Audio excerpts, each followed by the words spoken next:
मैं ओंकार हूं, अर्थात मैं प्राण गति को संचारित करने वाला संचार हूं। मैं ओंकार हूं।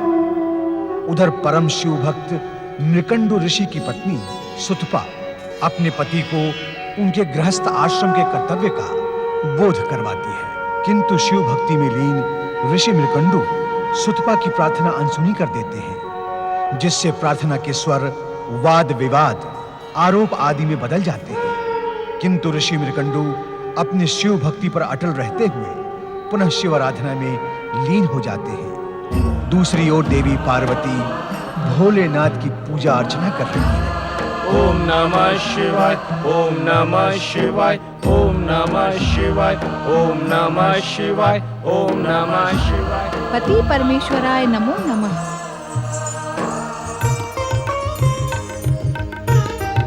आज आप मुझे इस प्रकार एकटक क्यों देख रहे हैं स्वामी? देवी, हम देख रहे हैं कि आज तुम्हारा सुंदर मुख जगदंबा के करुणापूर्ण आभा के स्थान पर पति के प्रति उमड़ते हुए प्रेम से दमक रहा है। क्या हम इसका कारण जान सकते हैं?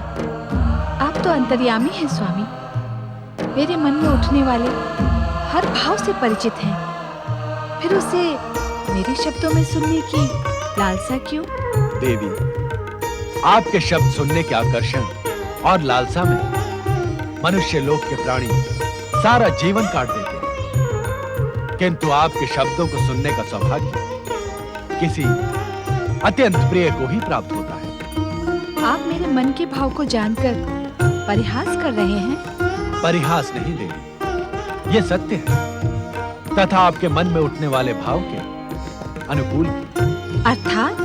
अर्थात देवी, आज तुम्हारे मन में उस समय की स्मृतियां जागृत हो गई हैं, जो विवाह के पश्चात हमने एकांत में रहकर एक साथ व्यतीत किए। सच तो यह है देवी कि उन सुंदर स्मृतियों का स्मरण कर हम भी कभी-कभी अपने ध्यान से विचलित हो जाते हैं।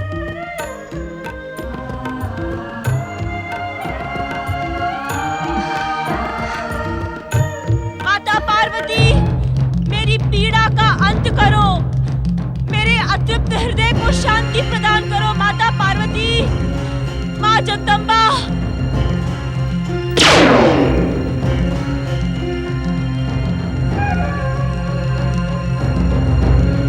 ओम ऐं ह्रीं क्लीं शक्ति माताय नमः।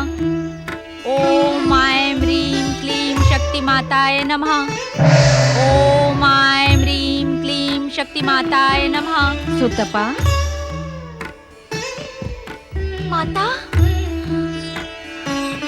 माता,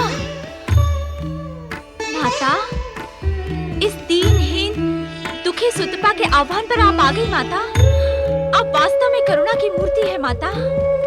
कहो सुतपा, इस प्रकार आकुल व्याकुल होकर मुझे क्यों पुकार रही थी?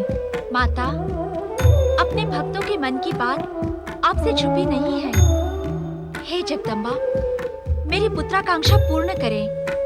हे सर्वेश्वरी, मेरा नारीत्व पुत्र को गोद में खिलाने के लिए उत्सुक हो रहा है। जगत के कल्याण के लिए मुझे मेरे पति जैसा तेजस्वी पुत्र प्रदान करो माता। अन्यथा क्या सुतपा? अन्यथा मैं स्वतः ही प्राणों का त्याग कर दूंगी माता।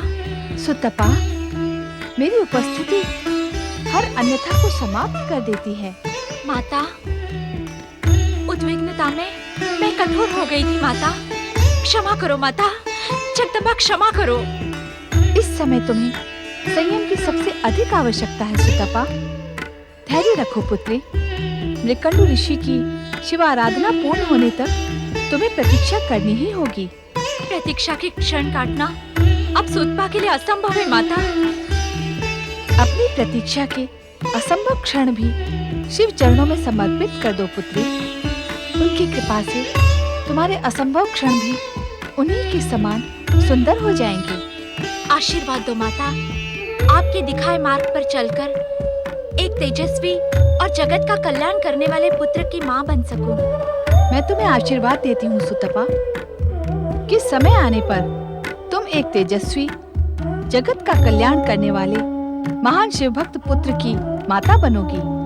जय हो माता। माता, जय माता की।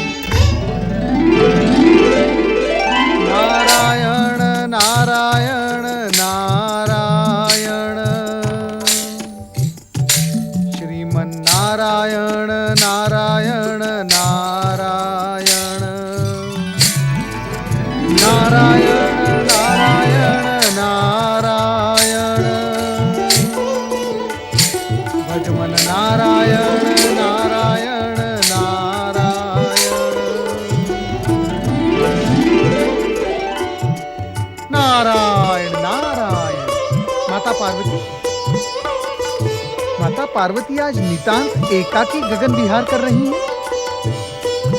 लगता है कैलाश पर अवश्य कुछ अघटित घटित हुआ है जिसका ज्ञान स्वयं नारद को भी नहीं है। नारायण नारायण। माता, जब सौभाग्य से मैंने आपके ज्योति पुंज की झलक पा ही ली है तो कृपा कर मुझे अपने दर्शन का भी पुण्य प्रदान करें। प्रणाम माता। सदा जगत कल्याण में सफल रहो नारद। माता, यदि आप अन्यथा ना ले तो एक प्रश्न पूछूं? नहीं नारद, कैलाश पर कुछ भी अघटित घटित नहीं हुआ है। ना ही मेरी पति परमेश्वर से अनबन हुई है और ना ही कुछ और। किंतु क्या तुम कैलाश पर किसी अघटित के घटने की योजना बना रहे हो? नहीं माता नहीं, मैं तो मात्र आपको एकाकी गगन विहार करते देखकर भ्रमित हो गया था, परंतु मेरा भ्रम निराधार था। अब आप एक और कृपा कर दें। कहो नारद। कृपया आप मुझे ये बताएं कि आप कैलाश से आ रही हैं या कैलाश जा रही हैं? इस समय तो मैं कैलाश जा रही हूँ, किंतु तुम यही जानने के इच्छुक हो ना कि मैं गई कहाँ थी? हाँ माता। नारद, तुम्हारी जिज्ञासा का आकार तुम्हारे व्यक्तित्व से भी बड़ा हो गया है। नारायण नारायण। माता, मैं तो इसे और भी बढ़ाने का इच्छुक हूँ। अच्छा, क्यों? ये तो इस दीनहीन नारद की जिज्ञासा का परिणाम है माता, कि उसे जगत की महाशक्तियों के पुण्य प्रदान करने वाले दर्शन प्राप्त हो जाते हैं। अर्थात तुम महाशक्तियों के दर्शनों का स्वार्थ साध कर ही अपनी जिज्ञासा को बढ़ा रहे हो। नहीं नहीं माता, जिज्ञासा तो नारद का स्वभाव बन गया है। इसमें स्वार्थ का तो कहीं स्थान ही नहीं होता, और यदि होता भी है तो वो जगत कल्याण के लिए। तुम्हारा कल्याण हो पुत्र। माता, माता, आप तो मेरी जिज्ञासा को आहत करके जा रही हैं। स्वयं आप मुझे ये बताने वाली थी कि आप कहाँ से आ रही हैं।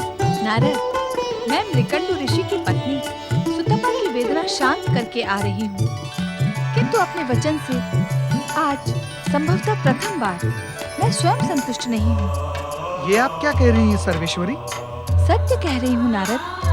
महान शिव भक्त मृकंडु ऋषि ब्रह्मचर्य व्रत का पालन करते हुए अविराम शिव आराधना में लगे हैं तथा उनकी पत्नी सुतपा एक तेजस्वी पुत्र की माँ बनने की इच्छुक है।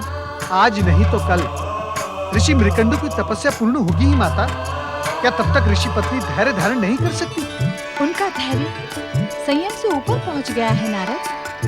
स्त्री के लिए पुत्र प्राप्ति की इच्छा को धैर्य की सीमा में बांधा नहीं जा सकता।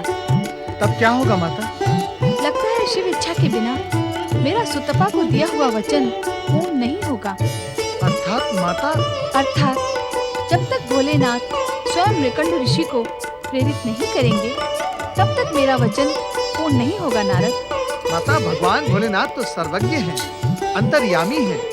वे अवश्य ही हमारा ये वार्तालाप सुन रहे होंगे।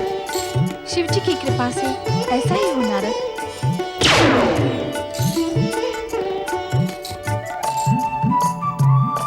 अब भगवान भोलेनाथ ऋषि मृकंडु को अवश्य ही प्रेरित करेंगे। ओम नमः शिवाय। ओम नमः शिवाय। ओम नमः शिवाय। ओम नमः शिवाय। ओम नमः शिवाय। ओम नमः शिवाय। ओम नमः शिवाय। ओम नमः शिवाय, ओम नमः शिवाय, भक्त श्रेष्ठ निकुंडू, आंखें खोलो। ओम नमः शिवाय। भोलेनाथ, शिव शंकर, भोलेनाथ, जय शिव शंकर, जय शिव शंकर। भोलेनाथ, आप दया के सागर हैं। आपने मुझे दर्शन देकर मेरी तपस्या ही नहीं बल्कि मेरा जीवन सफल कर दिया है। भक्तवत्सल, मेरा तन मन आपका कृतज्ञ है। भक्त श्रेष्ठ, आपकी अनवरत तपस्या तथा अखंड व्रत के फल स्वरूप समय आने पर आप दोनों पति पत्नी को शिवलोक प्राप्त होगा। किंतु किंतु क्या भोलेनाथ? इस समय आपको अपनी तपस्या स्थगित करके अपनी पत्नी सूतपा की प्रार्थना स्वीकार करनी होगी।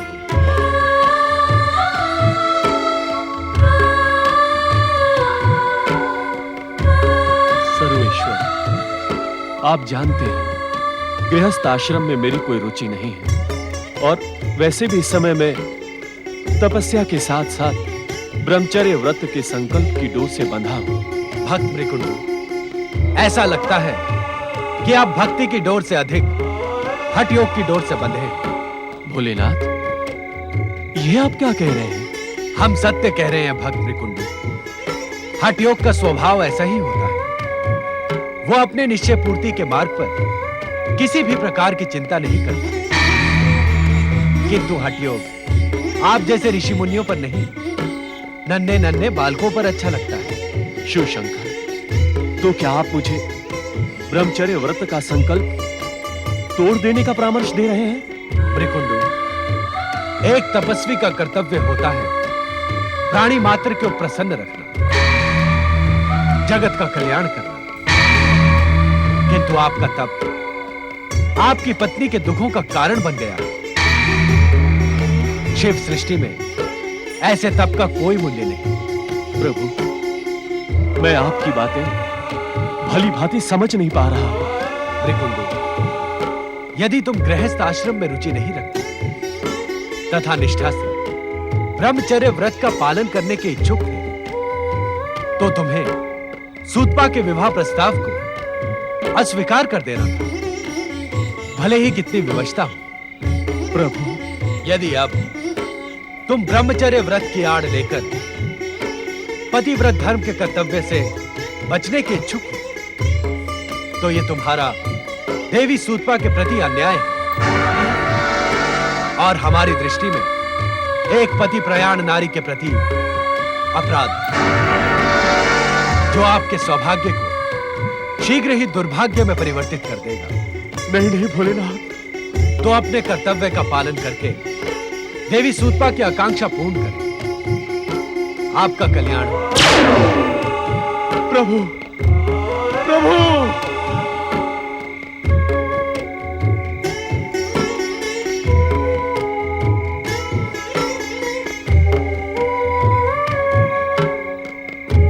नारायण नारायण नारायण। प्रणाम परमपिता। प्रणाम माता। नारद, इस समय तुम जो प्रश्न लेकर आए हो हम उसी पर चिंतन कर रहे हैं। ये तो मैं जानता ही था परमपिता कि आप उसी विषय पर चिंतन कर रहे थे, अन्यथा आप इतनी सहजता से अपनी समाधि पर विराम कैसे लगाते? परमपिता, क्या माता पार्वती का वचन पूर्ण हो गया? नारद, देवी पार्वती शक्ति स्वरूपा है। उनके श्रीमुख से निकला हुआ हर शब्द वचन होता है। उसके पूर्ण न होने का तो प्रश्न ही नहीं उठता। तो क्या ऋषि मृकंडू अपना संकल्प तोड़ देंगे? शिवाज्ञा को मृकंडू जैसा शिवभक्त अनदेखा नहीं कर सकता। किंतु क्या परमपिता? किंतु गृहस्थाश्रम के प्रति मृकंडू की अनिच्छा और देवी सुतपा के अनुताप के परिणाम स्वरूप जो पुत्र इस दंपति को प्राप्त होगा वो अल्पायु होगा। अल्पायु? हाँ देवी, उस बालक की आयु मात्र 5 वर्ष और 6 दिन की होगी। अल्पायु पुत्र पाकर उन दोनों का संताप और भी बढ़ जाएगा स्वामी। हाँ परमपिता, ऐसा पुत्र होने से तो पुत्र ना होना ही अच्छा है। नारद, मृत्युलोक में जन्म लेने वाला हर प्राणी अपने पूर्व जन्म के कर्मों से बंधा रहता है, और इस बालक के जन्म में तो विकंडू और सुतपा की वर्तमान परिस्थितियां और समस्याएं भी जुड़ गई हैं। परमपिता, ऋषि मृकंडू भगवान भोलेनाथ के परम भक्त हैं। नियंता के उन पर ऐसे तीखे प्रहार नारद स्वीकार नहीं कर पा रहा है। नारद, हम सब नियंता की नियति में बंधे हैं। परमपिता, क्या मैं उस दंपति की कुछ सहायता कर सकता हूं, यदि आप आज्ञा दें? अवश्य नारद, परंतु ये एक सावधानीपूर्ण कार्य है। क्या तुम इसे संपन्न कर सकोगे? परमपिता, शिव इच्छा से तो प्रत्येक कठिन से कठिन कार्य भी संपन्न हो जाता है। आप केवल आज्ञा दें। आपका ये मानस पुत्र प्राण देकर भी उस दुख में पड़े दंपति की सहायता करेगा। नारद, तुम्हारे मुख पर भाषा का असंयम अच्छा नहीं लगता। क्षमा माता, क्षमा। क्या मुझसे कोई अपराध हो गया है? तुम सहायता का जो उद्देश्य लेकर संकटग्रस्त मृकंडू दंपति के पास जा रहे हो, उसी संकट से हम दोनों को पीड़ित कर रहे हो। मैं कुछ समझा नहीं माता। माता पिता के समक्ष पुत्र यदि अपने प्राणों को देने की बात करे तो उन्हें पीड़ा नहीं होगी? अवश्य होगी माता, अवश्य होगी। मैं अपने शब्दों के लिए क्षमा प्रार्थी हूँ। अपने अनुष्ठान में सफल हो पुत्र। नारद, यदि तुम मृकंडू ऋषि को अल्पायु पुत्र के इस सत्य का ज्ञान करवा दोगे तो वे सावधान हो जाएंगे और भविष्य में होने वाले इस आघात का दृढ़तापूर्वक सामना कर सकेंगे। उचित है परमपिता। किंतु ध्यान रहे, गर्भवती सुतपा को यह बात कदापि ज्ञात न हो, अन्यथा इसका दुष्परिणाम गर्भस्थ बालक पर पड़ेगा।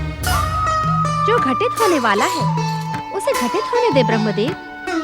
किंतु आप नारद को मृकंडू ऋषि के पास भेजकर उचित नहीं कर रहे हैं। हमारे इस आदेश में भविष्य का संकेत छुपा है देवी। मृकंडू ऋषि परम ज्ञानी और महान शिव भक्त हैं। वो संकेतों की इस भाषा को अवश्य समझेंगे। परंतु मेरे ऋषि मृकंडू के पास जाने में क्या संकेत हो सकता है? तुम्हें इस सांकेतिक भाषा को समझने के लिए भविष्य की ही प्रतीक्षा करनी होगी। तब सब कुछ वैसा ही घटित होगा जैसा उसे होना है।